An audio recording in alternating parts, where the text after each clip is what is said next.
Hi everyone, welcome to Quintuple Live. Over the next 2 hours, we're going to show you an exciting new selection of plays emerging from the Quintuple L vault.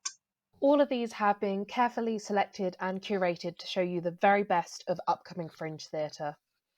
Tonight you're going to view 15 minutes from each of these plays with added director's commentary to understand more about our creative processes.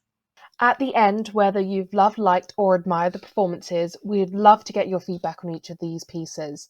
There'll be a form linked down below so you can give us your thoughts. And we really, really do value your feedback. So there's a £50 prize draw, which you're automatically entered into if you complete your form. So terms and conditions apply. And of course, if you want to see any of these plays make it to the stage, please consider giving us a small donation. Just the cost of a cup of coffee will go a long way to securing these plays' longevity.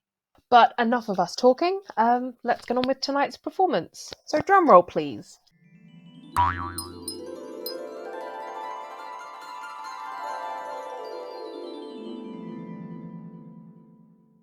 First up is Rebel. First and foremost, hopefully, a really good time. And the actors have done such a fantastic job bringing these scripts and these mad characters to life, especially given the medium in which we've been working. They've done such a brilliant job. On a slightly more serious note, perhaps, just to think a little bit, just even for 2 minutes before you make any serious life decisions, because that is not something Rory does, and you will be able to see the consequences of that pretty clearly, I imagine. Yep, that's me.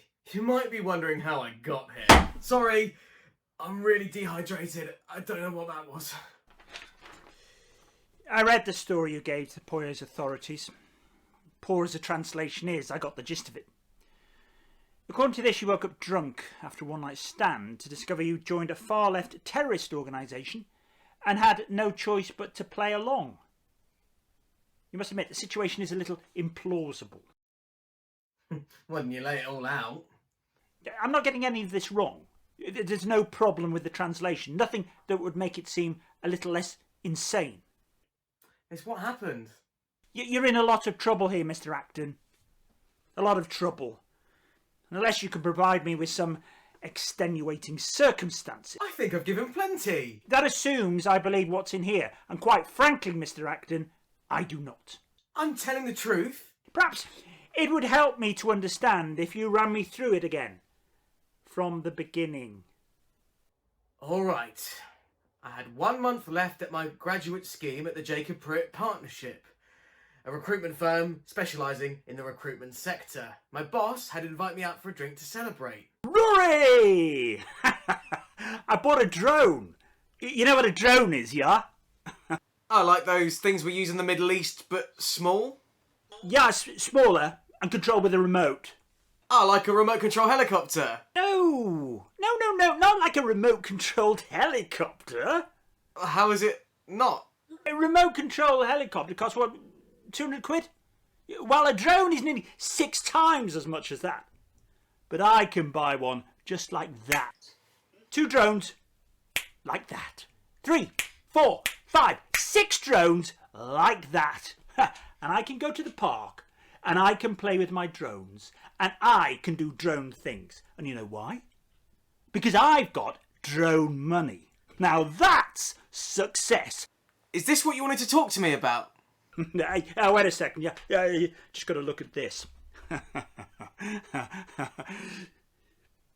Cunts! Fucking arse cunts! I signed up for this app, right? Where for 20 quid a day, they send you all the ingredients to cook a healthy meal at home. Problem is, successful guy like me doesn't have time to fucking cook when I get in. And now they won't give me my money back. Yeah, that's not... It's not the money, you understand? I can afford to throw away Mediterranean fucking chicken or whatever on a daily basis. But it's still a hassle. Now, if you send me a box of food to my house every day and you expect me to get rid of it, then I should get some compensation on principle. Yeah, I can completely agree. Anyway, the shit I actually wanted to talk to you about. most of the graduates we get here are worthless scroats, but you, Rory, you really get us. You get me, and I want you to stay on. You can have a future at this company if you want it. What did you say? Yes. Did you mean it? No. I think you may have given him the wrong impression. Well, it's not like I don't want it. And Jacob said if I stayed there, one day I could be earning drone money. What's drone money? Money to buy drones. You want to buy drones? I don't know. But it's good money, I suppose, if you can afford drones with it. Yes, but... But what? What could possibly be the but? Is that all there is? Yes. Now, do I want to work in recruitment for the rest of my life? Well, I work in recruitment. Mostly recruiting other people to work in recruitment. Like a self-perpetuating nightmare. Is that what I want for the rest of my life? To settle into eternal recruitment?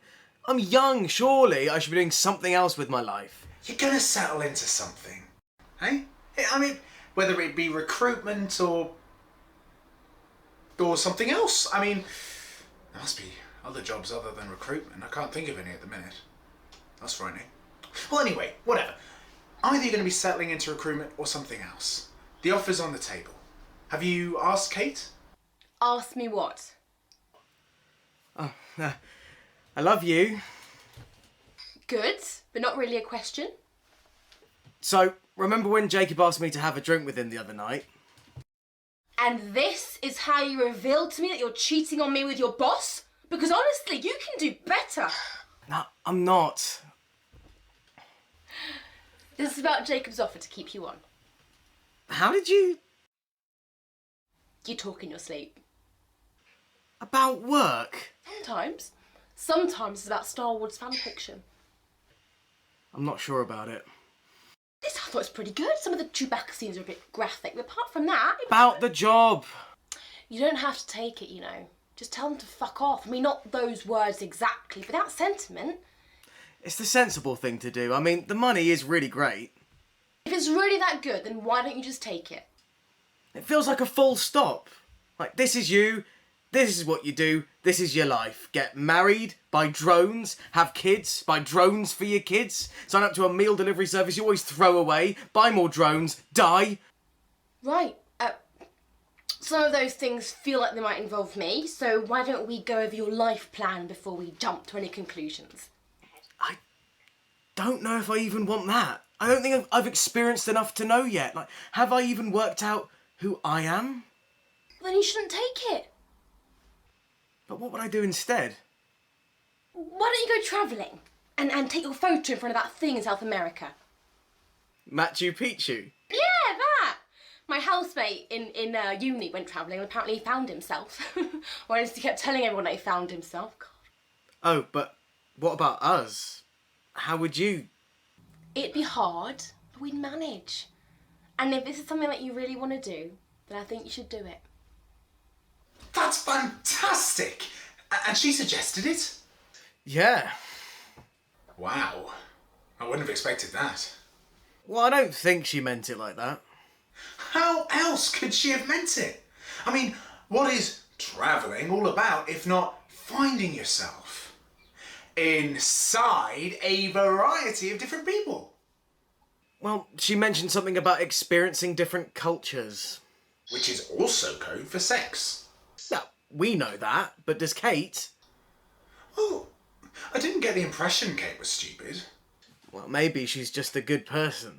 Same thing, right? I really don't think she expects me to sleep my way around the continent. Like, this morning, she mentioned I could do work building communities, like physically building. Now, I thought that one was just a lie.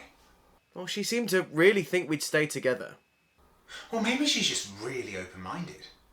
Or maybe she is finally accepting the real you.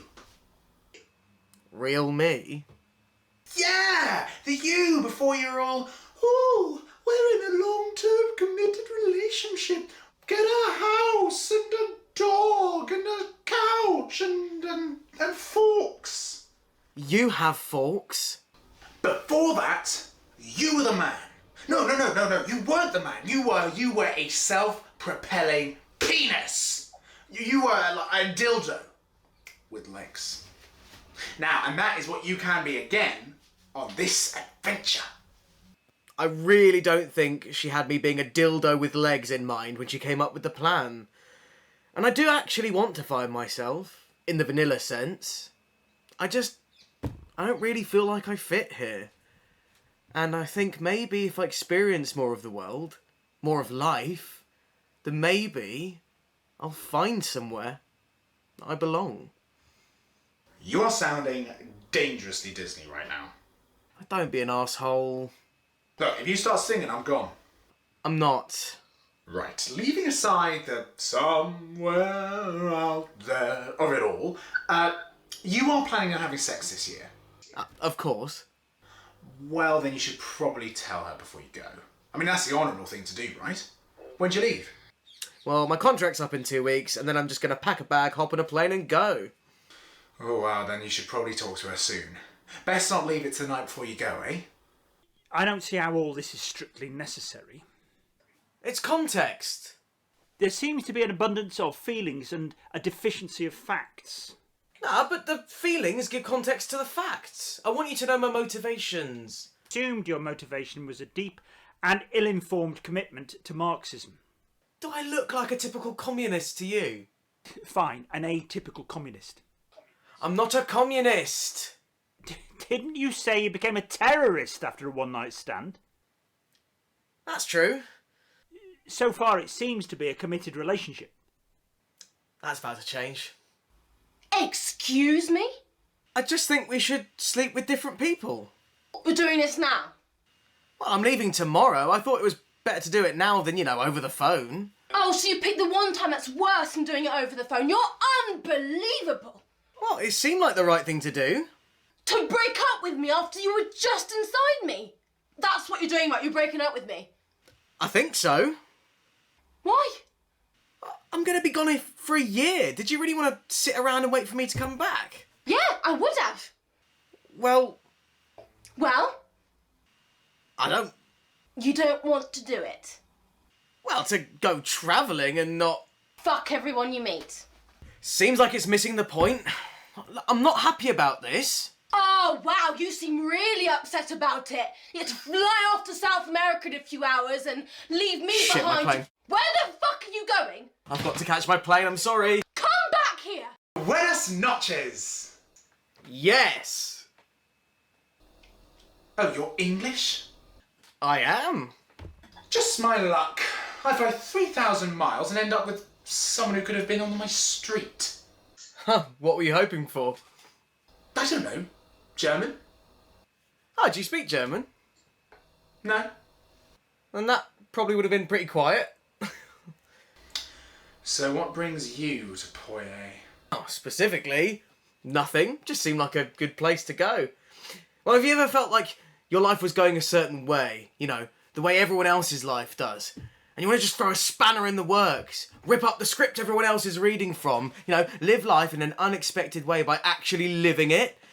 Having experiences, going to places, meeting people, grabbing everything life has to offer. So you're living life in an unexpected way by being a middle-class white person who's gone travelling? Yes! Aren't you? Bucking around in someone else's country? No.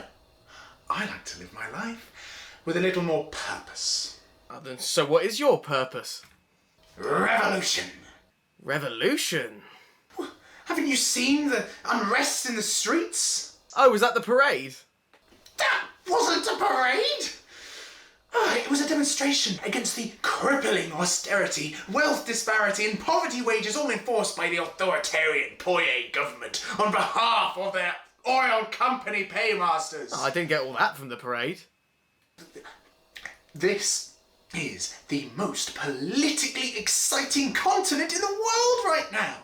Inspired by the Bolivarian Revolution in Venezuela, the people of Latin America are taking control of their lives and throwing off the shackles of the corrupt American-backed governments and embracing a radical experiment in democracy. And you've come here to join in?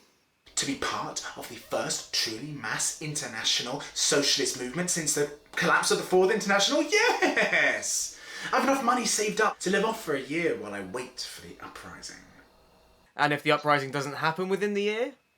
Oh, I have a deferred place on an English literature degree. Cool. Good luck with that. Oh, it's a hell of a lot more substantive than what you're doing. Speaking of doing unsubstantive things, you wouldn't happen to know anywhere fun around here? Unbelievable. The people here who have suffered from hundreds of years of colonial exploitation, dictatorships, and the economic devastation of neoliberalism, they're finally ready to take control of their destinies. Cool. Yep, I've just Googled a club while you were talking, and I'm going. See ya. Have fun masturbating to Che Guevara or whatever it is you do. Bye.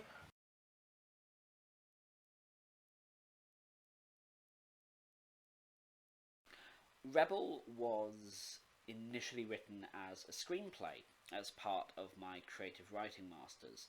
So when writing the script, this time to be, fingers crossed, performed on a stage, the most difficult parts of writing this version of the script were transferring across those parts of it where its filmic elements shone through more clearly.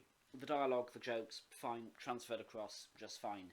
But stuff like where I'd written montages, or where I'd written parts of it where I was expecting to have just loads of extras around, or parts of it where I was expecting there to be gun battles, just do not work on a stage. So, while challenging, it was all very fun to come up with creative solutions to how that stuff could be reworked onto a stage, like maybe it's like extra sort of bits of dialogue and jokes, or using sort of creative stagecraft, or in one case puppets, which you won't see in this extract, but if we get to make Rebel a reality, there will be puppets in it.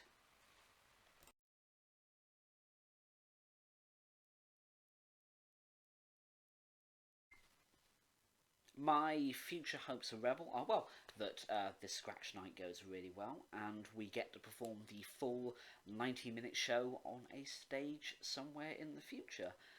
Converting Rebel from a screenplay to a stage play forced me to get really creative with the stagecraft and with the comedy, and has ended up creating some really kind of unique and very funny set pieces that I really hope we get to share with an audience.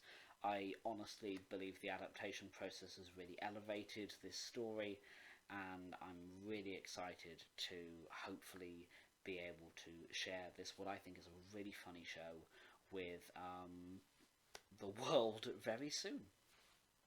So you've seen Rory brutally leave Kate and get on a plane to Poya, but this is only the start of the story, and things are only going to get crazier from here. You need answers, and the British Foreign and Commonwealth Office need answers. So if you want to see the whole story become reality on stage, please consider £3 or whatever you can to afford us help bring this play to life. But stay in your seats. We're taking an internet journey into the life of Nemo's awkward Tinder matchups and bad relationships. Let's hear a little bit about this production. So, what came first, the idea or Nemo? The idea came first, purely because I knew I wanted to do a one-person play because of, all of this, because of COVID and everything like that. I knew I wanted to do a play, and I wanted to find a way to do one that was most feasible given the circumstances. So I had the idea, and then the character kind of formed around, the character forms around the themes instead of the other way around. So what do you feel that the play is about? Well, what I tried to do, the workshop answer that's been drilled into my brain, is to make the play about, I guess it's about coming out, and I always feel a bit weird saying that because I always told myself I'm never going to write a coming out play. Now I've done 3 of them. But I think this is about coming out in a different kind of way, because it's not about a character telling people around them that they're queer, but instead it's like a more inward looking version of that that's about self-acceptance rather than being accepted by other people.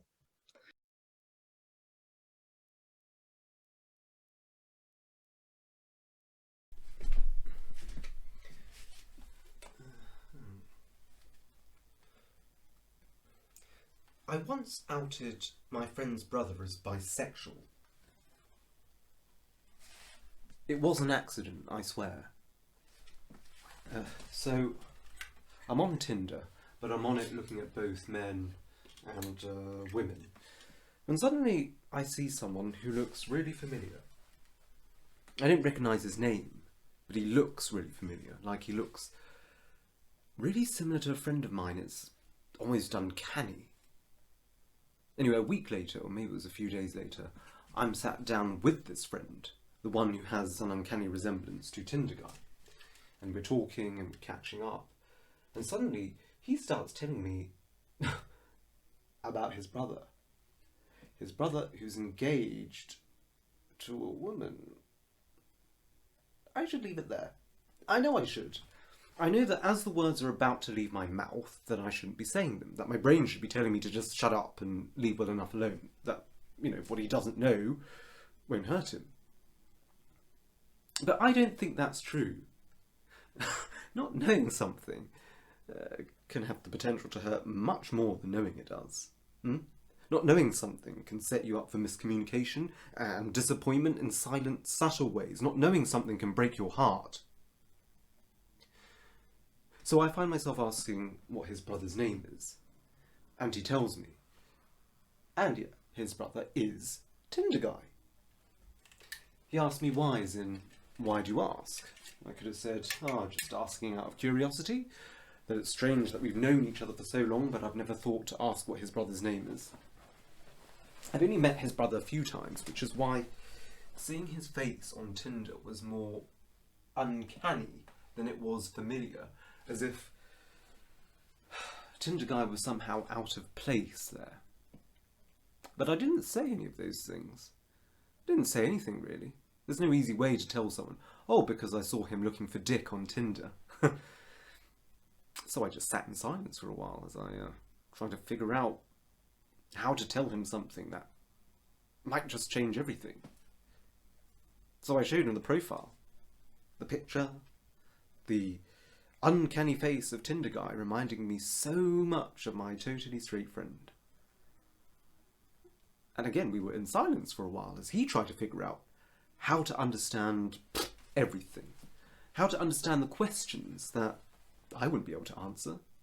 The questions that he couldn't ask anyone, not even his own brother. Eventually I just said, is that him? And he said,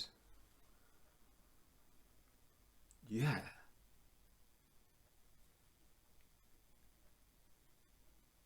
After that, my friend, he spoke to his brother. He told me that he had to. He didn't thank me for the information that I'd given him, but he didn't seem angry either. At the end of the day, I guess that's a win for me.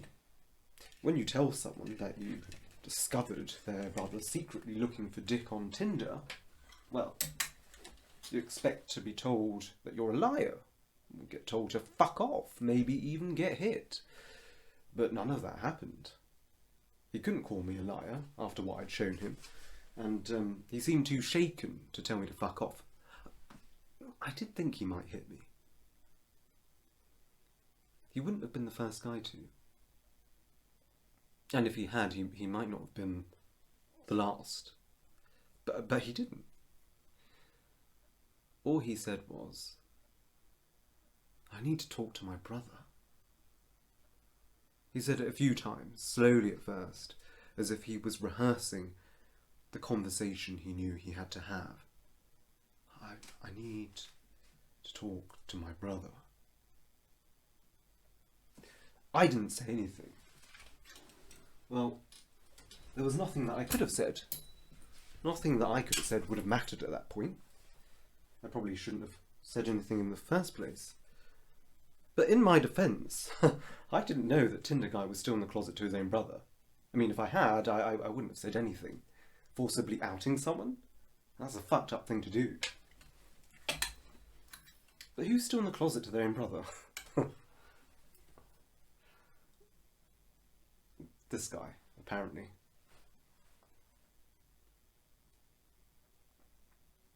Honestly, if I'd known, I wouldn't have said anything.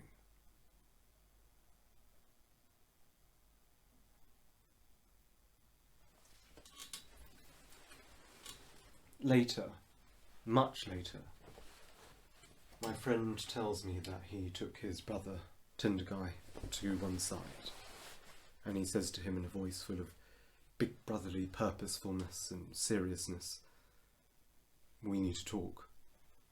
But Tinder guy, he's already figured this out. All he says is, yeah, so you found me. It wasn't a question, it was a statement. He was that sure about the conversation they were about to have, that certain of the knowledge that his brother had stumbled across. So you found me. I think about that phrase quite a lot. There's something about it that I like. The way that it sounds like a secret that was never really a secret, that this thing could be so easily discovered if you only knew where to look. And in this case, you'd have to look on Tinder. But he was still hiding in fairly plain sight. But a lot of people do that when they're still in glass closets, when their queerness is out in the open, but they don't have the desire or the will or the urge to formally come out to someone. Because it is a dreadfully formal thing to do.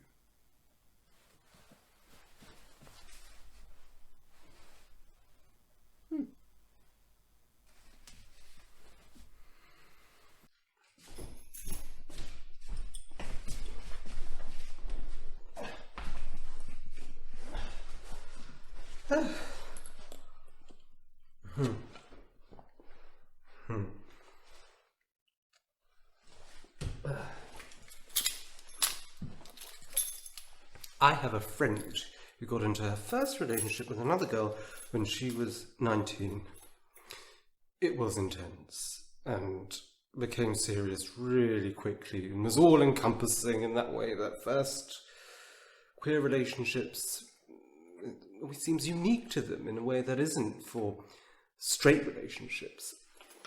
I think it's because your first straight relationship is to be expected, treated as the norm. So when it happens, nobody really gives a damn. It just is what it is. It's normal, whatever that means. That's why my friend decided to come out to her parents. It's why I did. It's why I still do. So often when meeting someone new, you feel the need to come out over and over and over and over and over and over and over and over again. You're never just out. No. Your relationship to the closet is liminal. You drift in and you drift out, depending on who you're talking to, who you're having dinner with, or who you're taking home at the end of the night. So one weekend, she decides to go back up north to see her parents. It wasn't a spontaneous trip, it was planned for some time, an aunt or an uncle's birthday or whatever. So she wasn't going home just to come out, but she knew that this was when she wanted to do it.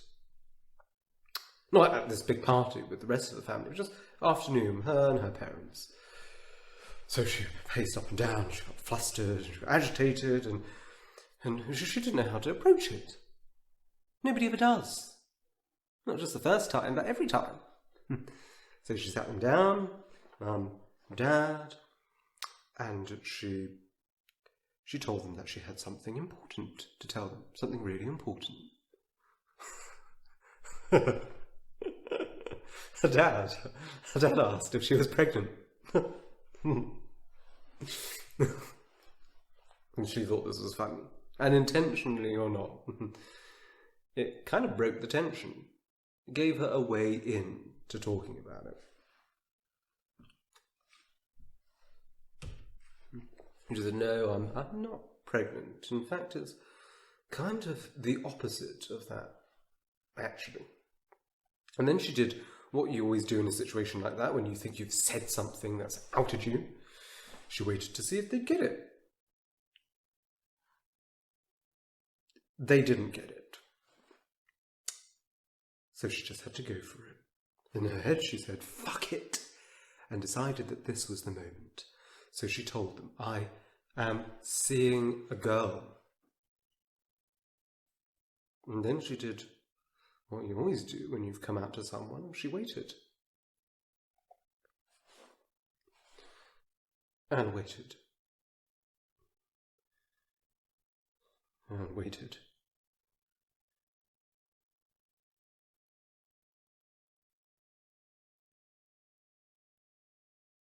Kind of like that. And nobody said anything for what felt like a long time. A really long time. It was one of those moments where it's like, you know, time just seems to stretch out forever. Like when you're waiting outside a doctor's office for results. Or when you've just told someone that you love them. Time just slows down and the silence becomes total. Somebody just needs to say something to break it. She thought that her mum might cry. She looked as though she might, but she didn't. She held herself together. And finally, she said, we just want you to be happy. And that's as good a result as you can hope for in a situation like that. The fewer questions asked, the better. Her parents looked at each other. Her mum looked sad but relieved, and her dad looked concerned in that way that dads so often are. I think it must come from a good place, a place of maybe being slightly too overprotective of their kid. The whole weekend she was there, he didn't mention it. Maybe he was still processing it, or maybe he was in denial, trying to ignore it. Or maybe he was at peace with it, in a weird Zen kind of way. But I doubt it. I mean, nobody's dad is ever Zen about anything. Especially when it comes to their kid.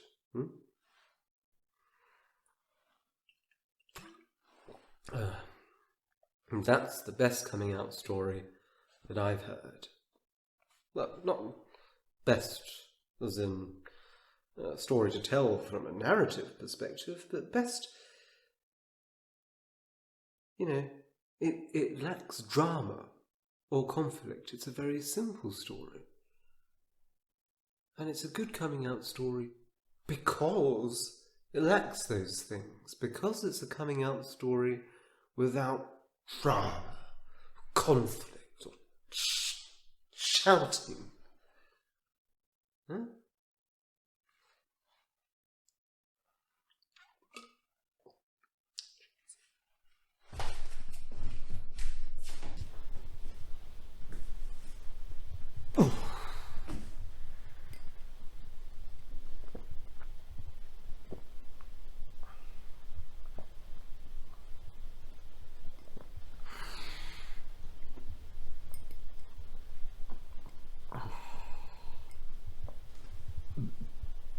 Oh.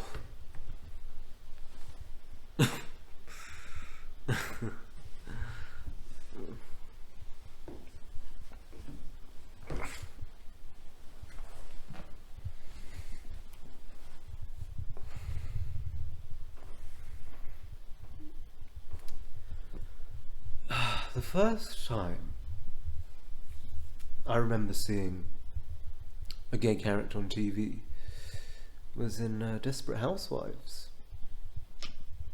son of Stepford was gay in it.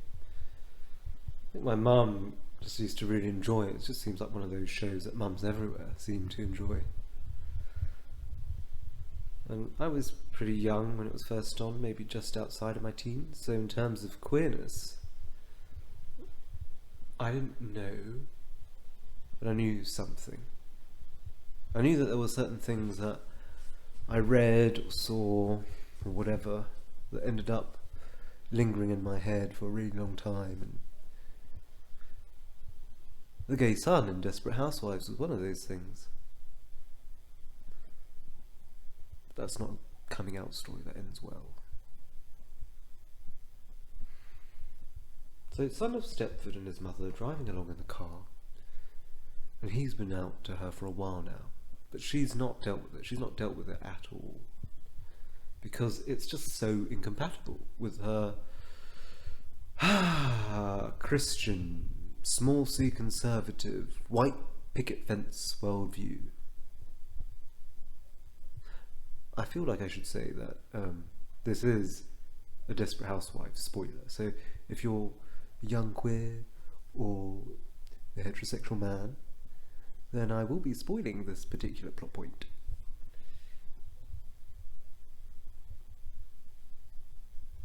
She disowns him. She drives him to the side of the road, and she leaves him there.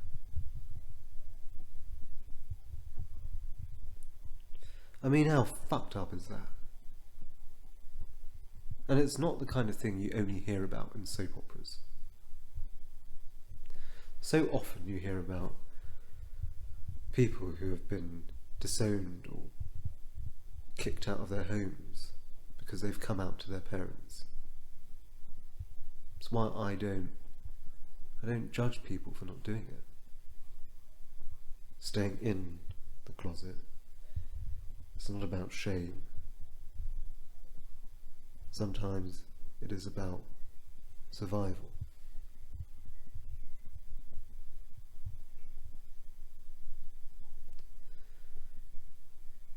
I tried to come out to a few people a few times. Honestly, I did. And I know it seems like all I can do is shit talk it. But I tried. I really tried. But I just couldn't say it. Just couldn't quite say it. I think maybe because I didn't know what I was, or what to call myself.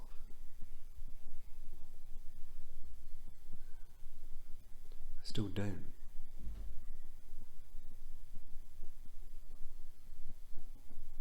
So,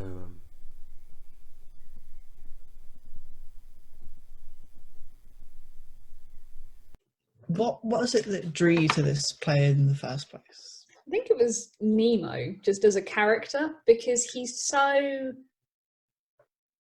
complicated and loves to kind of contradict himself and is kind of awful at times, but really, really tender at others. And it's just like a big mess of a person. And I think that was really interesting to me because you're spending all of your time with this one person. So it was really nice that he wasn't a kind of heroic protagonist. Like, he is just kind of an arse at points, and I really like that. But yeah, he's just fun. He's just really fun. So that's why. Yeah, I'm glad he's fun to spend time with. What do you feel like, in terms of, like, I guess, theme as much as narrative, what do you feel like the play is about? I think it's about kind of having a conversation with yourself and showing the different sides of yourself and being okay with the fact that, you know, people are many-sided and you can change, you know, aspects of yourself depending on who you're talking to.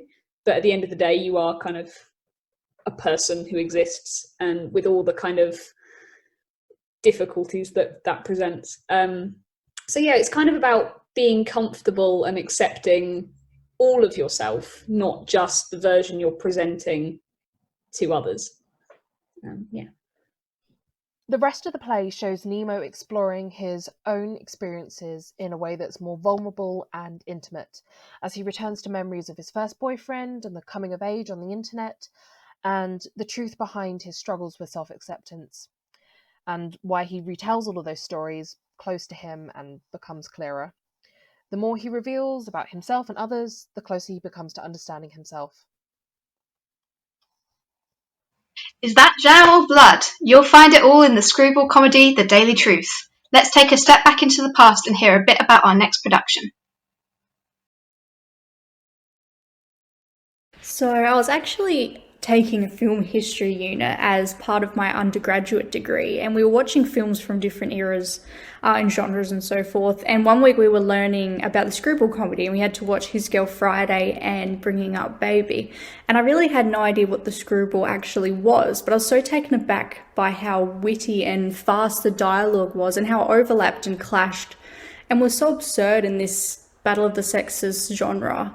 And I think a big winner for me was how strong the portrayal of the female character was compared to the male, which is something I hadn't really seen in films of that era.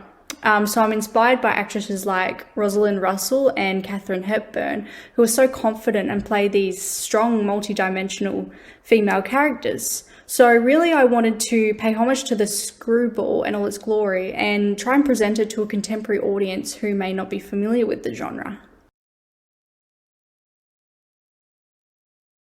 I think for me, the biggest challenge is actually writing the first sentence. It's like the fear of the blank page that I know so many other writers also struggle with. For me, it's so intimidating regardless of whether I have an outline for a story or an idea. And I think that's partly to do with that perfectionism part of our brain that wants the story to be perfect in the first draft, which of course is pretty much impossible. So over the years, I've learned to accept the fact that the first draft will probably be quite rubbish, but you can mold it into something less terrible. It's kind of like Play-Doh. It starts off like a big blob of nothing, and then you can mold it into something that you're proud of eventually. So I think that's my key takeaway. It's to acknowledge that your script won't be perfect on the first draft, and then hopefully that should take away a lot of the pressure as you continue with your further drafting.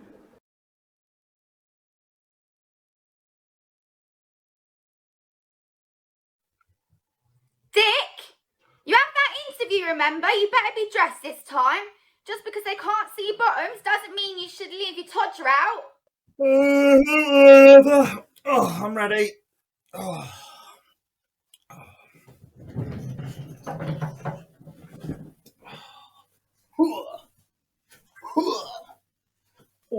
Hiya. Hiya. Ratatua, ratatua, ratatua, ratatua. Ah! Professor Featherby! Wasn't expecting you until 10. Must have the time's confused. Can I get you anything? Tea? Maybe some coffee? Well, I couldn't say no to a coffee, you know. But not since the cracker sparrows. That is awfully early. Now listen, I'm afraid I only have international roast. Now you see, my secretary, she... You better make it a national post coffee. Oh, yeah. Yeah, no, but seriously, do you know what? A cup of coffee that would send me around the world, yes, please. And do you know what? You'd have to make it a big one while you're at it. I've got a big day of interviews lined up, you know. An enormous day ahead of me. Marvellous. Well, I'll just get my secretary. She's just joining in the next room. Daisy! Won't be long. Now, if I could just ask you a quick question. Before you came in, what was it you called me? Just before? You know, probably about 16 seconds ago. Professor Featherby! Ah, that's the one. Sounds rather Avion, doesn't it? Well, I should hope so. You are the chairman of the Avid Birdwatchers Association. Come again? Oh, you're here to verify my spotted flycatcher. Oh, is that what you call it? Sorry? Don't be sorry. I'll verify your spotted flycatcher. Should we shut the blinds first? The blinds? Yeah, so I can verify your spotted flycatcher. Well, I can't. They see they're a little bit sticky, so, you know. Sticky? What do you mean they're sticky? When you're on a... Thing? Well, it's in the closet. Well, it should be out of the closet. Yeah, but it can't because... Never mind. I'm far too busy to be discussing mops. Now, Professor, if you could just take a look at my photograph. What the dickens are you talking about? The photograph of the spotted flycatcher. Rarest bird this side of the hemisphere. I thought I made it quite clear on the phone. Oh, because you thought I was Professor Featherby. You are Professor Featherby, aren't you? Am I? Well, you just said... I said nothing of the sorts. Do you know what, come to think of it, I don't think I've ever met a Professor Featherby. It's a rather Avion-sounding name, isn't it? Yeah, you've already mentioned that, so you're not the Professor. Never have, never will. So, can I take a peek at your spotted flycatcher? No! Why not? Who are you then? I'm your 9 o'clock sir, otherwise known as Richard Perkins, newspaperman extraordinaire. Although I do prefer Mr. Perkins or Lord Dicky, if you're feeling a bit naughty. Well, Mr. Perkins, you'll forgive me for my nonsense. I've had quite an arduous morning. Bus to the office was awfully slow. Forgiven and, oh, actually, before we actually get into the thick of it, let me just wonder. You're wearing Italian leather shoes. I believe so. How did you know that? Ah, well, size 10? 11. Oh, very close. See, what I like to do for every interview and every time I meet someone new, I guess what sort of shoes they're wearing. It tells me about their character. It's fascinating, is it not? Yeah, you're very. It's fascinating, is it not? Yeah, you're very.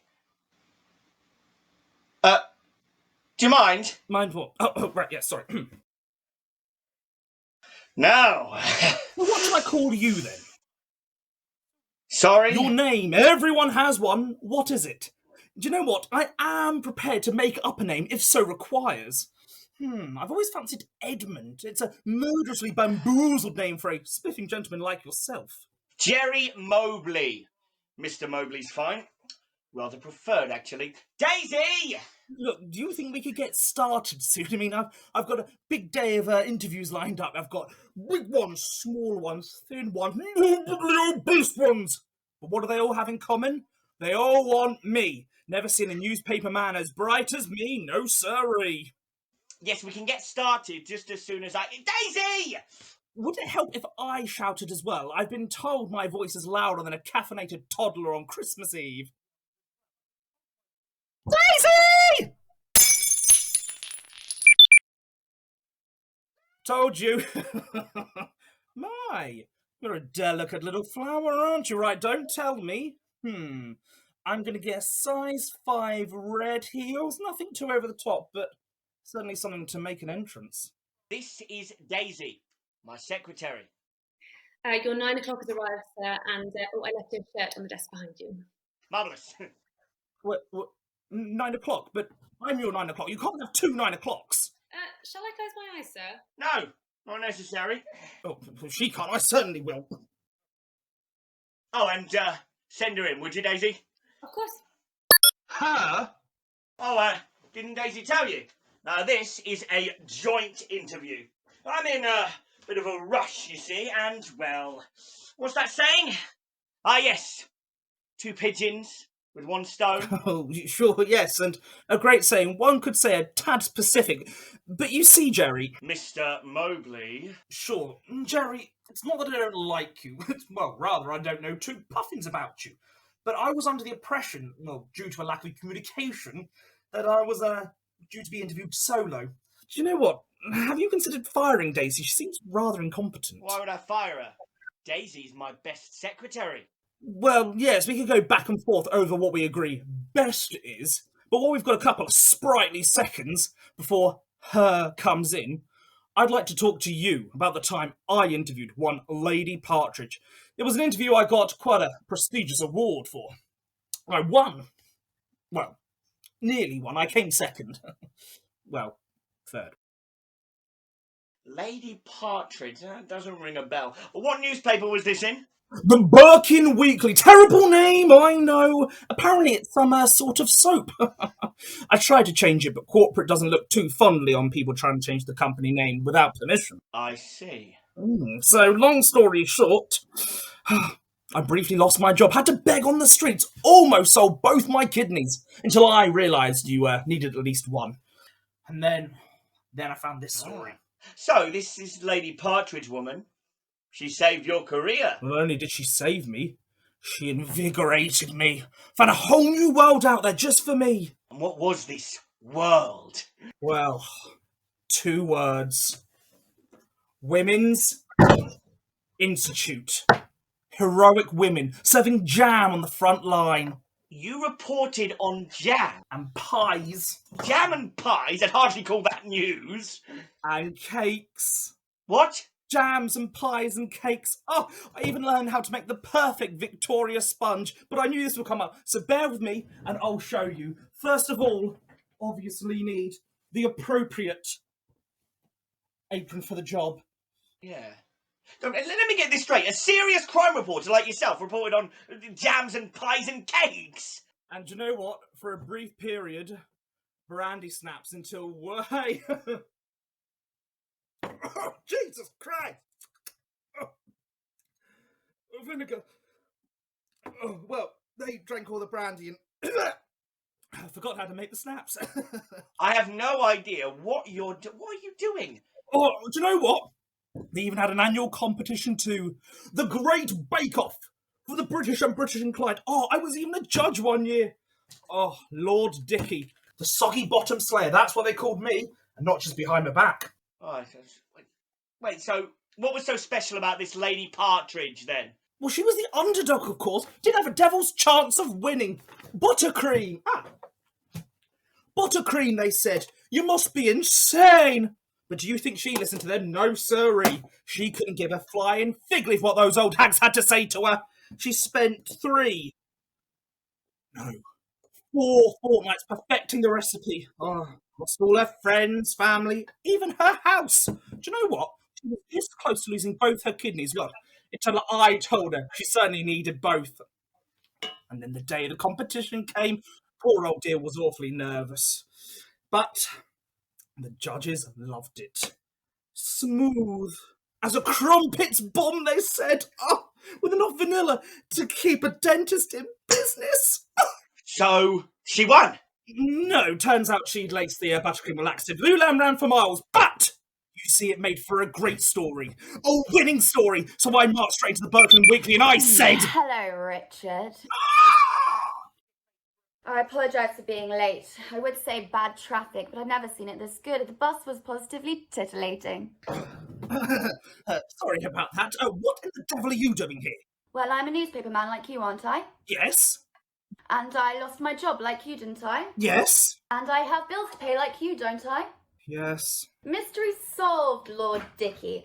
Now, Jerry, I don't have my resume, but I, Prefer you call me Mr. Mobley. I'm sorry, what was that, Jerry? Never mind. Anyway, what was I saying? Oh yes, the resume. See, while the bus was exceptionally titillating, so too was my resume. It whooshed right out the door, jumped across the road and onto the next bus to Gatwick. But it's okay, though. I have an excellent memory and wardrobe to boot. Same couldn't be said about the unruly gentleman beside me. He's beside me, isn't he, Jerry? Actually, Elaine, I think you'll find that, as per usual, you're on top. And do you not own an iron? Wait, do you two know each other?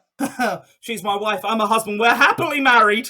We have 5 kids, 6 ferrets and 30 cats. We have no kids, no ferrets, and certainly no cats, but I do believe I called you a pissy one. Twice, actually. What? We were divorced twice. Oh, yes, that's right. Turns out the first judge wasn't actually a judge. Well, he thought he was, but he wasn't. I think he was mad, which is sad. What's that? That he was mad. All right. It took us 3 months to realise we were still married. God, nearly had a heart attack. But I did find the second judge, my Uncle Ernest. It only took you 3 months. Not my fault he went to prison. I didn't ask him to drop his pants on that school bus. It isn't entirely his fault. I mean, he wasn't wearing a belt that day, and he took one corner and whoosh, down they went.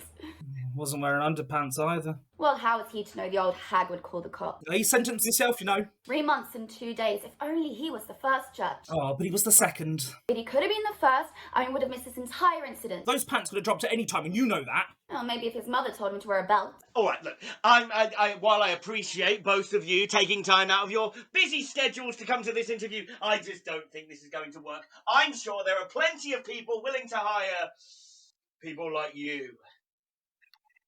Daisy, what's the matter? This is really terrible thing that's happened. I'm really sorry. Daisy, your camera's off. Can you just get the picture? I can't see you. I can't see what you... Daisy, what? Daisy, what? Now I can't hear you. Daisy, what are you trying to say? Daisy! I think I got it. Oh, she's dead. Who? A woman. What kind of woman? A dead one. Who would kill a woman today? It's so nice out. Richard, let her speak. Go on, dear. The police, they just found a dead body, a dead woman in a room. What kind of room? Bedroom. And how dead? Hours? Minutes? Seconds? I'm not sure. Be certain, Daisy, your life depends on it. Oh, shut up, Dick. What was the cause of death, dear? They say a knife. And who's they? The review. Damn it! Those bastards got there before us. Daisy, get my coat. I've got to go. We're on Zoom. Oh, you stay right here, mister. I know what you're going to do, and I won't allow it. Not without me. Daisy, get my coat. Oh, right. What have you enjoyed about this production? Jeff King. I think his choices are really wacky, and I love it. I think everyone's choices are really wacky. I'm going to say that again. Can you ask me that question again? Because it sounds like I'm just biased towards Jeff. I just love him. Did you enjoy it? What did you enjoy about this production? Getting to just try out really wacky ideas and have everybody be really on board. You say something really stupid, and everyone's like, "Yeah, go on." I think that's really nice for a rehearsal room. Okay. So moving on in that vein, what has been your experience working with Quintuple L Productions? We're doing a production.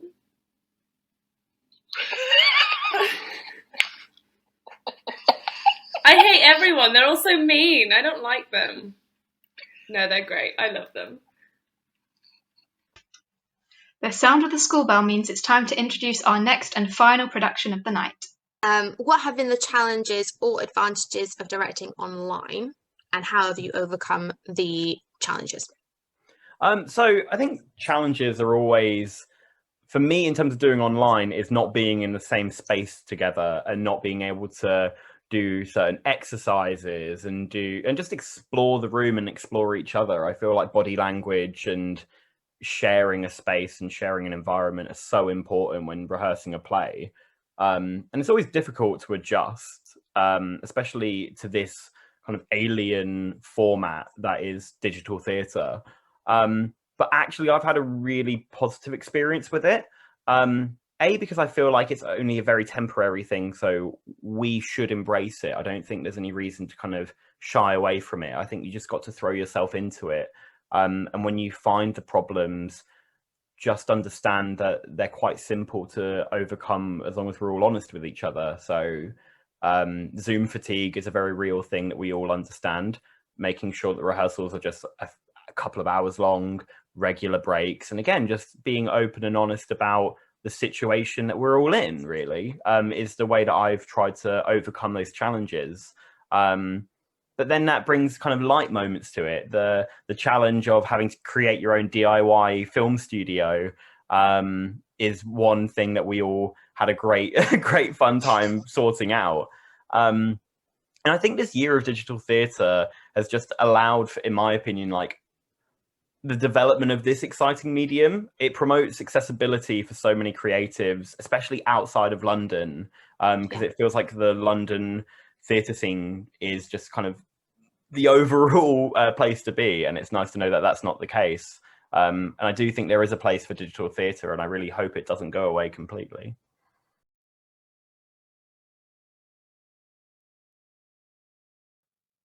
I've reviewed your application essays, and I'm afraid to admit they're perhaps a bit too academic.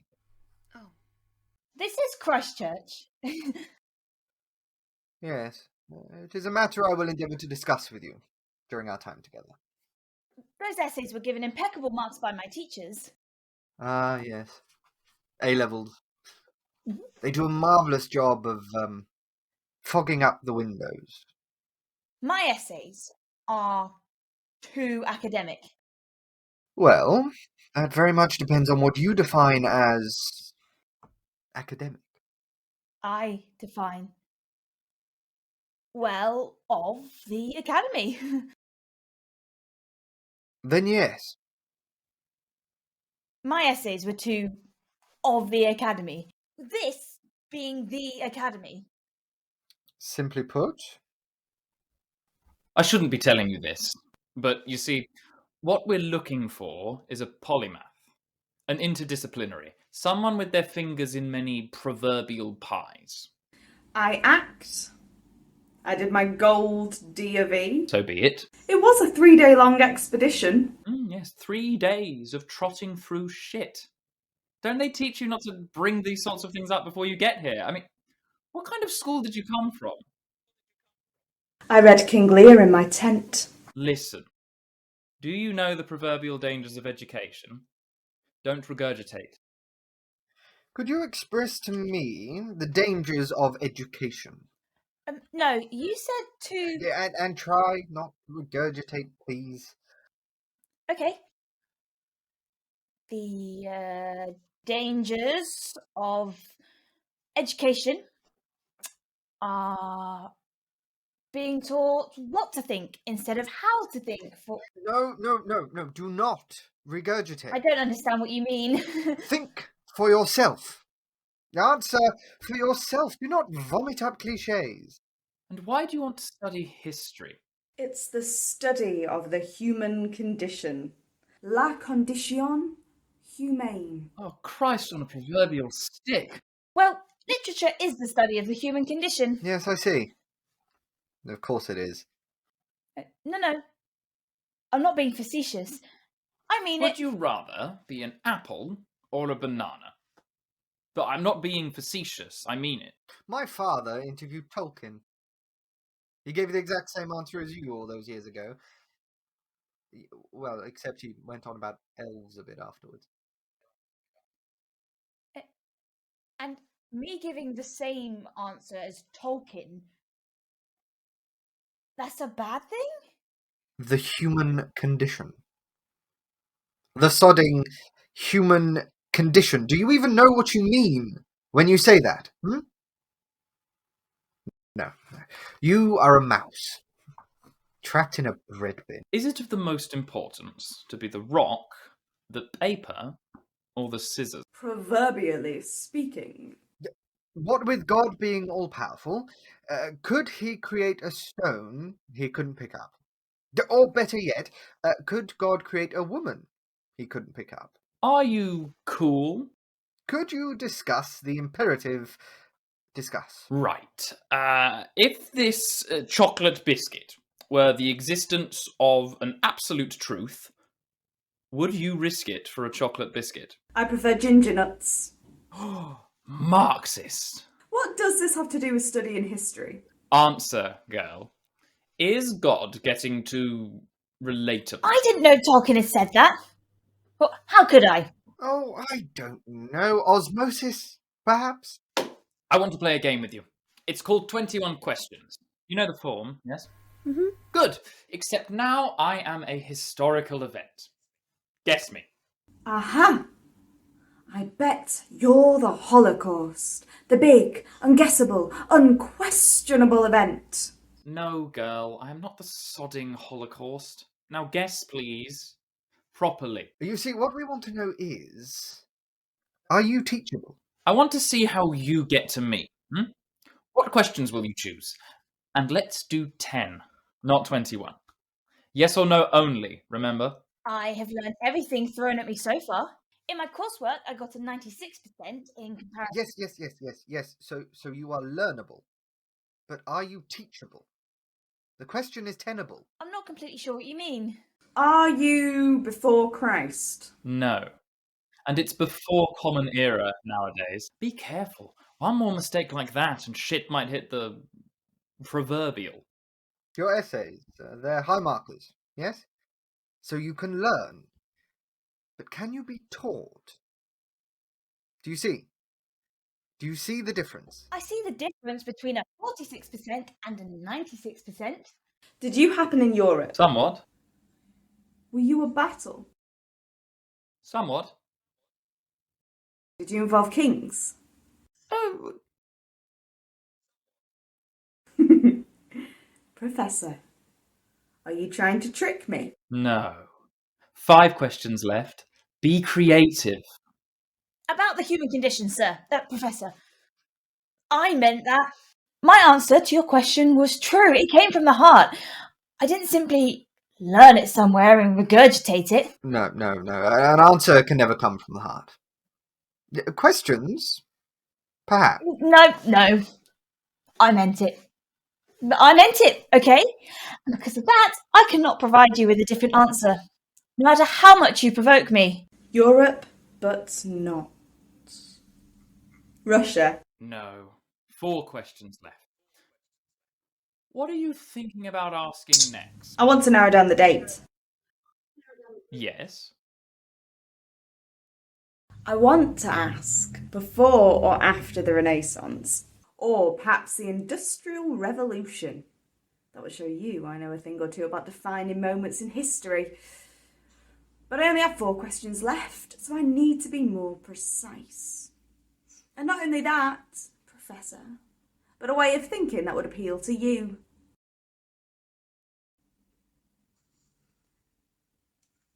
Professor, you've let me cheat. I'm sorry? Your poker face. Either it needs work or you just did that on purpose. You flinched on defining moments. Which leads me to believe that you are the fall of Constantinople. Am I correct? Well, there wasn't much actual battling, you were more of a siege. It did happen in Europe, and yet you didn't, because Constantinople bridges the gap between what was Thrace and is now Turkey. Anatolia, they called it then. And you did involve kings, emperors and sultans, and you reacted to defining moments because you were one. Once the Ottomans had successfully invaded Constantinople, the Portuguese had to find a new trade route to India to avoid the unfriendly Ottomans. No more Silk Road. And then, of course, they accidentally discovered the Caribbean and the whole New World in general. For many historians, it was the end of the medieval era. A turning point. Are you finished? First class. But you let me cheat. You signalled. That can't have been an accident. Perhaps it wasn't. I knew it. You think this game can't be won. History's too fucking broad, is that it? You want me to play? But I won't. I could have won, Professor. I could have done it. That would be a Herculean task. Snog, marry, avoid. The Father, the Son, and the Holy Spirit. I thought you were going to play hard to get. You gave it away. I feel as though someone just told me Santa Claus isn't real. So much for the infamous Oxbridge interview. Well, I am sorry to disappoint you. It's okay. Santa Claus will probably get cancelled sometime soon anyway.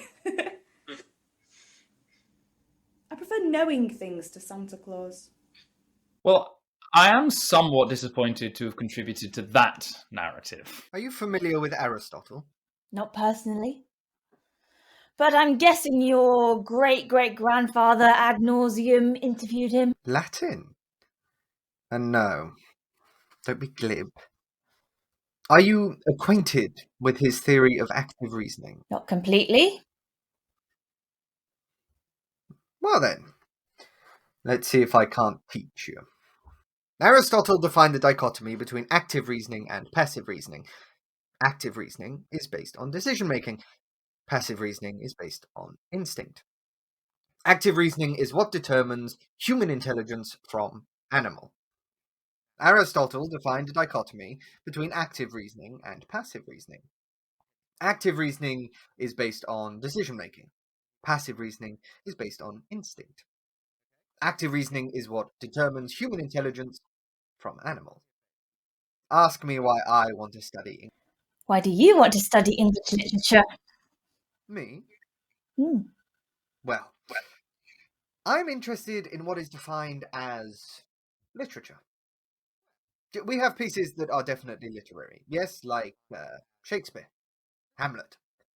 And then we have pieces that are most definitely not, like the Yellow Pages.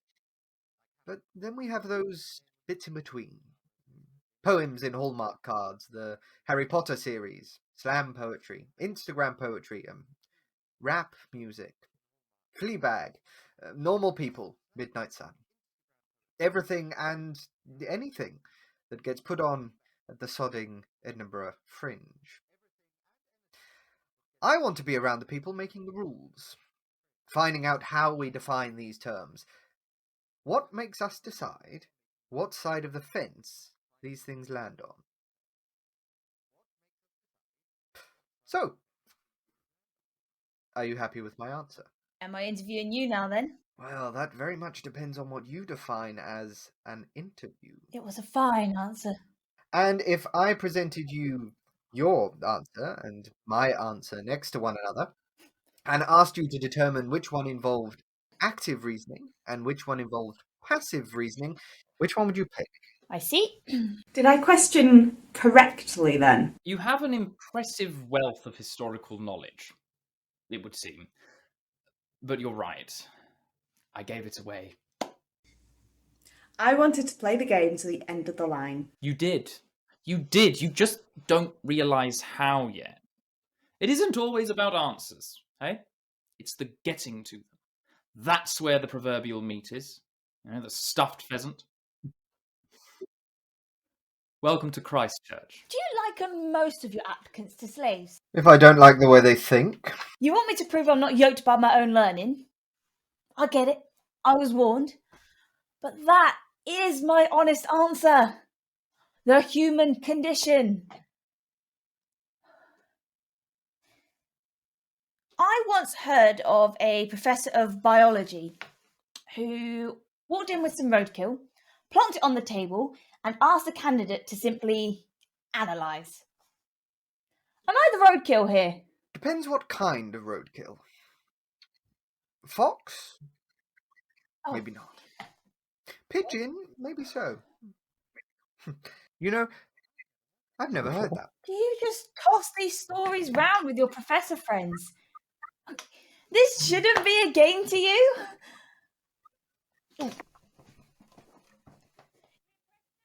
Impressed now? What on earth are you doing? I don't know, do I? You strip me of all my senses. Something out of the box, maybe? I saw it in a movie once. Get down. No, Why? I don't know. Even in your most pathetic attempt to prove critical autonomy, you're copying a movie. Which Fuck off. Durham would be happy to have you. You patronising fuck. Good day. I'd like to know what influenced you to write Colloquium? Big question. It's a piece that has been within me for a while, so quite a few years now. The sort of nexus was definitely when I watched The History Boys by Alan Bennett and became very intrigued by the ideas of education and educators being sort of almost performers, in that they have different roles inside the classroom to outside the classroom. And then I went to university, and during my studies, I became more and more interested, but also involved myself in the themes of academia and education, and sort of chasing the idea of chasing the will-o'-wisp of being educated or academic. Like, for example, I realized that it's pretty much impossible to be well read nowadays because we have such a cornucopia of texts out there, so it's impossible to like master them all and understand every reference in academia, etc. So when I began to struggle, myself with these ideas of like performing academia and performing being clever and intelligent. I think the idea was that the play was brewing within me, and then I did my master's, and that's when I started to write it. And I was very much surrounded in my master's by people who'd experienced the same struggles as me, whether it be in seminar or interview or lecture. The idea of feeling remote or alienated by an academic environment. And that is sort of the long drawn out process of birthing Colloquium, very much inspired by my own academic journey.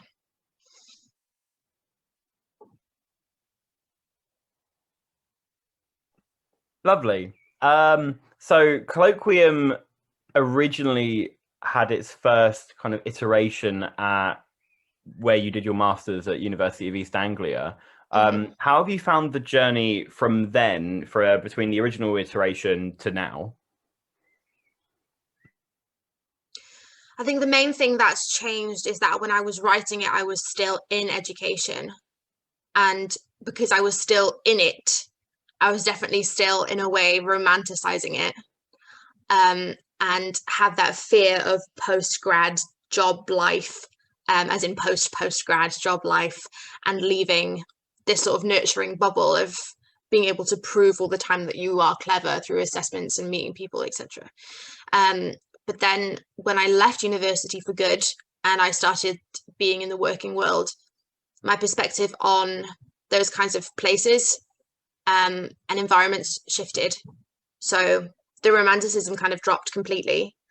And from that, the play really took on more of its like emotional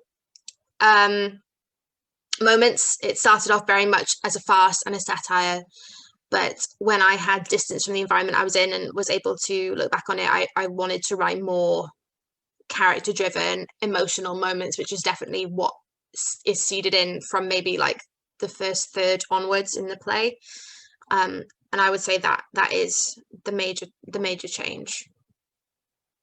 Through the rest of this piece, you'll meet applicants at their first interviews, PhD students' academics reviews, a master's student counselling over his pub quiz winning stepdad, a seminar gone off the rails, and more. So if you want to see this whole story become a reality to stage, please do consider donating just the cost of a cup of coffee, and it will help us afford bring this play to life.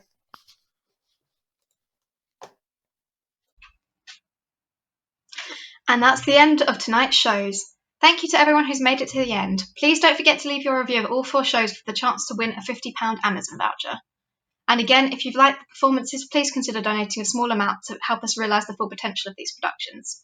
And don't forget to follow our socials for updates on each show's progress. Thank you and good night.